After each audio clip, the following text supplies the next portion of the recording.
Minecraft but എനിക്ക് ചാടാൻ പറ്റില്ല ഗൈസ്. അതാണ് ഗൈസ്, എനിക്കിനി ചാടാനേ പറ്റത്തില്ല. സാധാരണ എന്ന് പറഞ്ഞാൽ എനിക്കൊരു ചാറിന് രീതിയിലുള്ള ഒരു ഇതുണ്ട് ഗൈസ്, ഒരു വിരിവെരുപ്പ്. പക്ഷെ എനിക്കിപ്പോൾ ചാടാൻ പറ്റത്തില്ല, അതാണ് അവസ്ഥ. ഇത് ഞാൻ ഇനി എങ്ങനെ കയറും? ആ ബാക്കോട്ടിലൊക്കെ കയറണമെന്നുണ്ട്, പക്ഷെ എനിക്ക് കയറാതെ ഇതിൽ കൊന്ന് ഫുഡ് ഒപ്പിച്ചാൽ ഗൈസ്. എൻ്റെ ഇത് ഫുഡിൻ്റെ ഇത് ഹങ്കർ കുറവാണ്. അവൻ കയറിപ്പോയി. കയറി ഇറങ്ങി വാടാ മോനെ ഗൈസ്. ആ മണ്ണപ്പയിൽ കയറിപ്പോയി ഗൈസ്. ഇത് അങ്ങോട്ട് പോകാൻ വഴിയില്ല. ഒരു കാര്യം ചെയ്യാം ഗൈസ്, ഇതിങ്ങ് വെട്ടിയങ്ങ് എടുത്തിട്ട് പോവാം. ചാടാനും പറ്റത്തില്ല, എനിക്ക് ചാടാനൊരു ത്വരയും ഉണ്ട്. എന്തൊരു ചെയ്യട്ട്. അവിടെ ഒരു വാട്ടറുണ്ട് ഗൈസ്. നമുക്ക് ഇവിടെ ഇങ്ങനെ ഇത് എന്താ ഇത് ഇവിടെ നിന്ന് എങ്ങനെ പോകും? അപ്പോൾ നമുക്ക് ഇനി ഇവിടെ നിന്ന് പോവാം. എൻ്റെ ഫുഡും ഇല്ല, ഹങ്കറില്ല. ഹങ്കർ വേണം.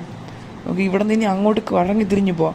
എനിക്ക് ആ ബാമ്പു അതൊക്കെ എടുത്തിട്ട് പോകണം ഗൈസ്. ഇത് ആ പൊട്ടിഞ്ഞ പോലുള്ള സെറ്റാണല്ലേ. നമുക്കിനി വെള്ളത്തിറങ്ങാം ഗൈസ്.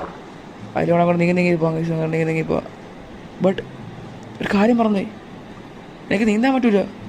ജമ്പിൻ്റെ ബട്ടൺ ചത്ത് ഗൈസ്. വാട്ടർ എൻ്റെ ശ്വാസം മുട്ടാണ് ഗൈസ്. എനിക്ക് അനങ്ങാൻ പറ്റില്ല, ചാടാൻ പറ്റത്തില്ല. ചാടണ ബട്ടൺ ഓഫ് ആണല്ലോ. എന്തിനും ഗൈസ്. വാട്ടർ എനിക്ക് ശ്വാസം വേണം. ശ്വാസം മുട്ടുന്നേ. അയ്യോ ശ്വാസം മുട്ടണേ ഗൈസ്. ഇപ്പൊ ഒരാറുണ്ട് ചവറ ചത്ത്.